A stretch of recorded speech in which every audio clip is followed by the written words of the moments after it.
అట్లా మోడీ గారు మన తెలంగాణలో ఆవాస్ యోజన, మోడీ ఆవాస్ యోజన కింద ఒక్కరికి అన్నా, మీకు తెలిసిన వాళ్ళకి ఒక్కరికన్నా ఇల్లు వచ్చిందేమో నాకు చెప్పండి.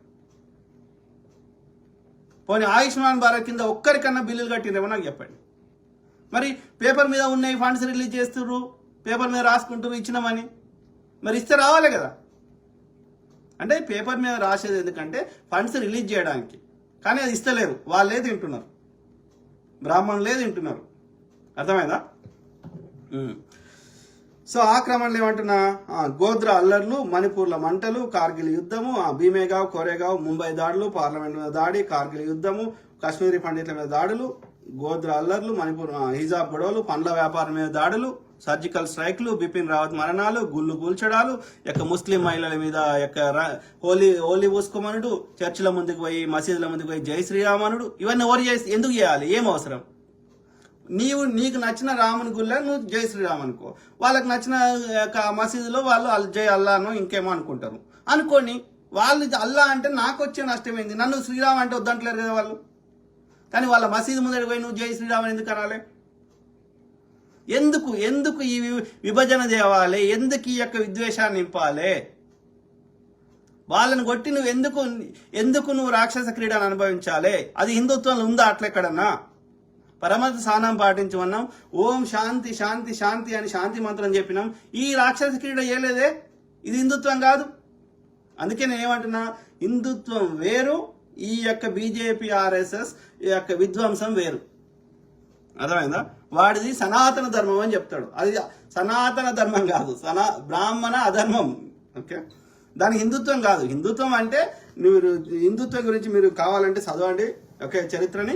ఓకే, హిందుత్వం అంటే ఇక్కడ ఉన్నటువంటి మూలవాసులు, శూద్రులు, వాళ్ళకి నచ్చిన దేవుణ్ణి, వాళ్ళ శూద్రులలో ఉన్నటువంటి మంచి చేసిన వాళ్ళని ఎల్లమ్మ, పోషమ్మ, మైసమ్మ, పోలేరమ్మ, శివుడు, శక్తి, దుర్గా, భవాని, ఇట్లా ఈ దేవతల్ని, శూద్ర దేవతల్ని వాళ్ళు మొక్కుకున్నారు.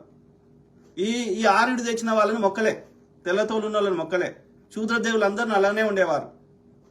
ఇది హిందుస్థాన్. సింధు నది కావాలన్న ప్రాంతం సింధుస్థాన్. ఆ పర్షియనోడికి అనరాక హిందుస్థాన్ అన్నాడు అంతే. హిందూ నది లేదా సింధు నది. కాబట్టి ఇప్పటికీ ముస్లిం కంట్రీస్లు ఆ దేశాలు హిందుస్థాన్ అనే పిలుస్తాయి భారతదేశాన్ని. ఎందుకు పిలవాలి? ఇండియా అని పిలవచ్చు. వాడు అన్ని క్రిస్టియన్ దేశాలు, రెస్ట్ ఆఫ్ ద వరల్డ్ మొత్తం ఐక్యరాజ్య సమితి అన్ని దేశాలు ఇండియా అని పిలిచినప్పుడు ముస్లిం దేశాలు ఎందుకు హిందుస్థాన్ అని పిలుస్తాయి? వాళ్ళు ముస్లింలు కదా. మనకి హిందుస్థాన్ అని పిలవాల్సిన అవసరం లేదు కదా. వాళ్ళు ఈ అవకాశం దొరికినా దాన్ని వేరే పేరుతో పిలవచ్చు. అందరు ఇండియా అని పిలిచినప్పుడు వీళ్ళు కూడా ఇండియా అని పిలవచ్చు కదా. అంటే అది మతం కాదు, సింధు నది కావాల ఉన్న ప్రాంతంలో ఉండేవాళ్ళు. అందుకని వాళ్ళు భారతదేశంకి రావాలంటే సింధు నది దాటుకొని రావాలి. కాబట్టి సింధుస్థాన్ లేదా హిందుస్థాన్ గంతే. కాబట్టి హిందుస్థాన్లో ఈ గడ్డ మీద ఉన్న వాళ్ళు మొక్కుకున్న ఆచార వ్యవహారాలు, ఆ శూద్రులు మొక్కుకునే అన్ని కలిపితే అది హిందూయిజం అయింది అంతే. ఈ ఆర్య బ్రాహ్మణుడు తెచ్చింది హిందూయిజంకి సంబంధం లేదు. అర్థమైందా? సో అయితే ఇవన్నీ బీజేపీ పాలిత రాష్ట్రాల్లోనే జరుగుతాయి. అవి ఎన్నికల ముందు జరుగుతాయి. మరి వాటి మీద విచారణ ఉండదు. ఎందుకు అంటే ఇవన్నీ చేసి ముస్లింలు చేసిరని ప్రచారం చేసి, కాబట్టి మోడీ వస్తేనే హిందువులకు రక్షణ ఉంటుంది అన్న భ్రమను క్రియేట్ చేసి దాన్ని ఓటు కింద మలుచుకోవడానికి, ఆ అభద్రతా భావాన్ని సృష్టించి, ఆ అభద్రతా భావాన్ని మెజారిటీ హిందువులు ఉన్నారు కాబట్టి అందులో సగం ఓట్లు పడ్డా నాకు లాభం, కాబట్టి నేను ఎన్ని దోసుకున్నా ఎంత చేసినా మళ్ళీ నాకు ఓటేస్తారు కాబట్టి మళ్ళీ అధికారం ఉంటుంది కాబట్టి మళ్ళీ దోసుకోవచ్చు, మళ్ళీ ఈ యొక్క వివక్షను పెంచి పోషించవచ్చు, మళ్ళీ ఈ యొక్క దోసుకున్న దాన్ని దాచుకోవచ్చు, కాపాడుకోవచ్చు. కాబట్టి అనునిత్యము ఈ విద్వేషాన్ని నింపుతా ఒక వర్గం మీద వాళ్ళు చెడ్డ వాళ్ళని ప్రచారం చేస్తా, మైనారిటీ ఉన్న వాళ్ళని, ఉపకులాల్లో మైనారిటీ ఉన్న వారిని కూడా. సో ఈ విధంగా అనునిత్యం విభజిస్తా, విద్వేషాన్ని నింపుతా, దాడులు చేస్తా.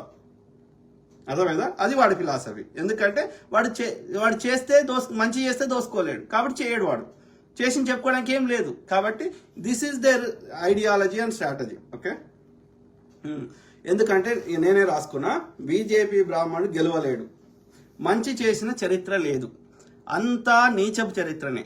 దోపిడీ చేశాం, హింసను చేశాం, ప్రజలను పట్టించుకోలేదు. మరి ఎలా గెలవాలంటే హిందువులు చాలా గొప్పవారు, అనే ప్రచారం చేయాలి. ఫస్ట్ ఏం చేయాలి?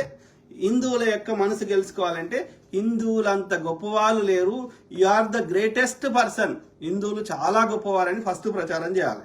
అప్పుడు ఏమవుతుంది? హిందువుల యొక్క మనసు గెలుచుకుంటారు. అరే మా గురించి ఇంత గొప్ప మాట్లాడిండు మా యొక్క బీజేపీ వాళ్ళు, మా బ్రాహ్మణులు, మా పూజారులు, మా యొక్క ఏది మోడీ